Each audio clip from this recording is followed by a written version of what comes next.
안녕하십니까. 2021년도 2월 졸업 예정자 화학과 홍지우입니다. 제가 리뷰할 논문은 Diagnosing COVID-19 the Disease and Tools for Detection, 즉 코로나19의 탐지 방법에 대한 내용입니다. 코로나 바이러스를 효과적으로 탐지하기 위해서는 코로나 바이러스의 생화학적 특성을 파악하는 것이 우선적으로 요구됩니다. 해당 논문에서는 코로나 바이러스의 전파 과정과 연구가 이루어진 과정, 그리고 그 결과 밝혀진 바이러스의 생화학적 구조 및 특성에 대해서 알아볼 것입니다.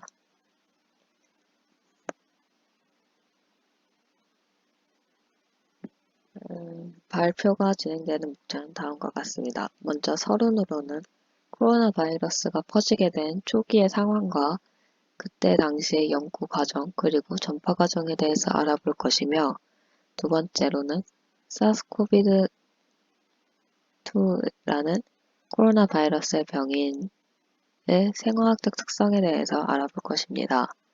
그리고 세 번째에서는 이제 코로나 바이러스 탐지 진단이 현재 어떻게 진행되고 있는지에 대해 알아볼 것이며, 네 번째로는 그 코로나 바이러스의 변이인의 핵산 시험의 흐름, 즉 코로나 바이러스의 변이를 탐지하기 위한 그 방법 중에 하나로 핵산 시험이 있는데 그 시험이 어떻게 발전되어 갔는지 그 흐름에 대해서 알아볼 것입니다.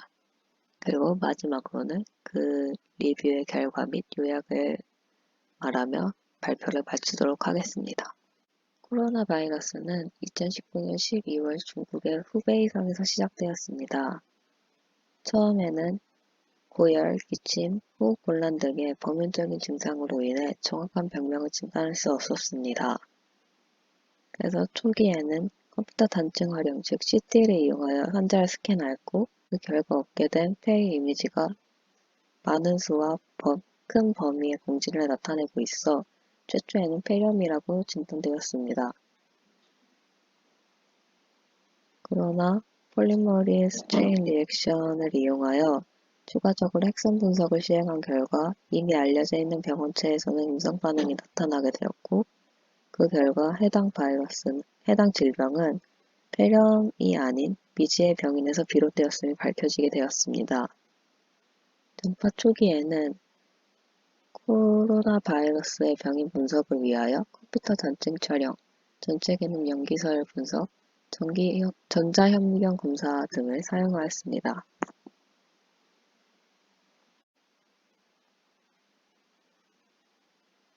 그러한 중 2020년 1월 10일 환자의 기관지 페프세척액에서 채취한 샘플을 분석한 결과 이 질병을 일으키는 병원균이 베타 코로나 바이러스 B계통과 유사한 염기서열을 갖는다는 것을 밝혀내게 되었습니다. 이 병원체의 경우 중증 급성 호흡기 증후군 바이러스, 중동 호흡기 증후군 바이러스, 그리고 박쥐 코로나 바이러스의 유전 정보와 각각 80%, 50%, 96%의 유사성을 갖는다는 사실을 밝혀지며, 그 결과 코비드-19을 유발하는 병원체는 새로운 코로나 바이러스로 사스코비드2라고 명명되었습니다. 앞서 이야기했듯이 처음에 코로나 바이러스의 병인은 기관지 폐포 세척액에서 채취되었습니다. 그리고 이를 매질로 염색하여 투과 전자 현미경으로 분석한 결과 연구자들은 코로나 바이러스의 생화학적 특성에 대해서 분석할 수 있었습니다. 분석으로 얻게 된 이미지들은 처음으로는 이제 바이러스의 지름이 60에서 140 나노미터에 이르며 스파이크 단백질이 있는 세포막에 둘러싸여 있다는 것이었습니다. 또한 바이러스의 내부에는 유전 물질이 존재하며 해당 바이러스는 코로나 계열의 다른 바이러스들과 유사한 구조를 가진 단일 가작 양성 RNA 유전체라는 것을 알게 되었습니다. 이 유전체의 특징으로는 한 RNA 종속 RNA 중합 요소인 RDRP와 4개의 구조 단백질을 포함하는 27개의 단백질 정보가 그 해당 유전체 안에 암호화되어 있다는 것입니다. 사스코비드 2는 인간에서 인간으로 전염되는 전염병입니다. 이 해당 전염병의 발원을 가설로는 박쥐 혹은 중광흡수 생물을 통해서 첫 번째 감염이 발생하였을 거라는 설이 존재합니다. 2020년 4월 2일을 기준으로 이 질병은 최소 202개국으로 퍼졌으며 전 세계적으로 100만 명 이상의 감염자와 4만 5천여 명 이상의 사망자를 내었습니다. 그러나 아직 미발견된 경증의 감염자나 무증상 감염자가 다수 존재할 것으로 추정되기 때문에 보고된 코비드-19의 총 감염자 수는 적게 측정되었을 것으로 예상되고 있습니다. 앞서 이야기했듯이 처음에 코로나 바이러스의 병이는 기관지 폐포 세척액에서 채취되었습니다. 그리고 이를 매질로 염색하여 투과 전자 현미경으로 분석한 결과 연구자들은 코로나 바이러스의 생화학적 특성에 대해서 분석할 수 있었습니다. 분석으로 얻게 된 이미지들은 처음으로는 이제 바이러스의 지름이 60에서 140 나노미터에 이르며 스파이크 단백질이 있는 세포막에 둘러싸여 있다는 것이었습니다. 또한 바이러스의 내부에는 유전 물질이 존재하며 해당 바이러스는 코로나 계열의 다른 바이러스들과 유사한 구조를 가진 단일 가작 양성 RNA 유전체라는 것을 알게 되었습니다. 이 유전체의 특징으로는 한 RNA 종속 RNA 중합 요소인 RDRP와 4개의 구조 단백질을 포함하는 27개의 단백질 정보가 그 해당 유전체 안에 암호화되어 있다는 것입니다. RDRP는 유전체의 정확도를 유지하기 위해 비구조 단백질과 함께 작용하게 됩니다. 코로나 바이러스에는 일반적으로 16개의 논-스트럭처럴 프로틴과 4-5개의 스트럭처럴 프로틴이 존재합니다. 그리고 그 4가지의 스트럭처럴 프로틴으로는 먼저 스파이크 설페이스 글라이코프로틴, 줄여서 S라고 부르고 스몰 인벨롭 프로틴 2, 그리고 매트릭스 프로틴, 그리고 뉴클레오캡시드 프로틴이 존재합니다. 코로나 바이러스는 세포 내에 침입하여 세포 내의 효소들을 사용하여 자가 복제를 한 후 세포 밖으로 벗어나 확산됩니다. 특히나 앞서 얘기했던 S프로틴의 경우 세포의 수용체와 막융합을 일으켜 코로나 바이러스가 세포 내에 원활하게 침입할 수 있도록 하는 역할을 수행하게 됩니다. 이때 이 코로나 바이러스와 결합하게 되는 수용체가 바로 ACE2인데요. 이 ACE2의 경우에는 폐, 위, 소장, 결장, 피부 등의 세포에 존재하며 주로 코로나 바이러스가 감염되었던 부위에서 발견되곤 하였습니다. 코로나의 병명이 확정되기 전 코로나 환자에게 나타난 증상들은 크게 특징적이지 않았기 때문에 정확한 진단에 사용할 수 없었습니다. 그렇기 때문에 핵산 시험과 CT 스캔을 사용하였으나 이 또한 정확성은 떨어졌습니다.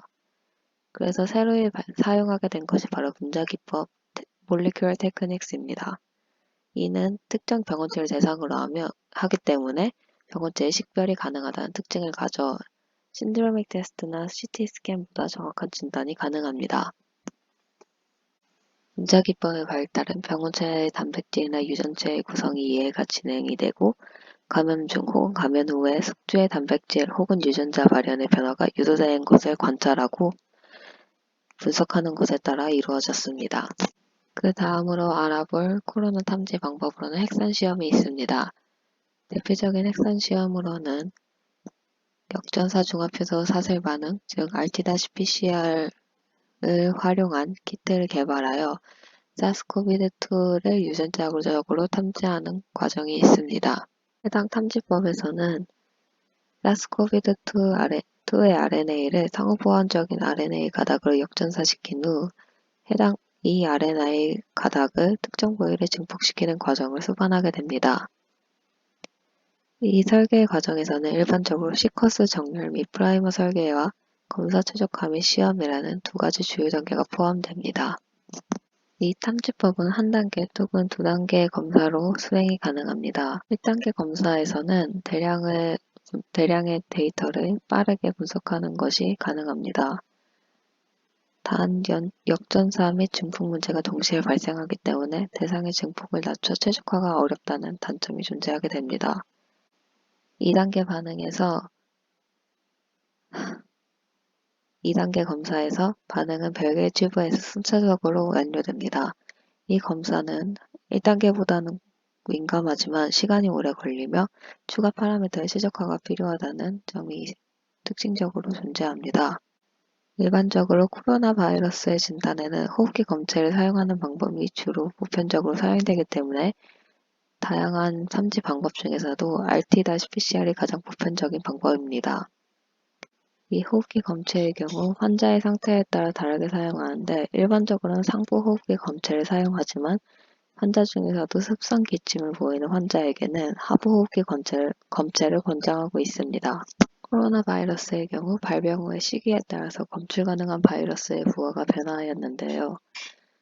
특히나 발병 후 첫 14일 정도 동안은 사스코비드2는 비인트 표본과 가래에서 가장 신뢰 가능하게 검출됩니다. 그러나 인후 표본의 경우 증상 발생 후 8일이 지나면 신뢰도가 급격하게 하락하였습니다.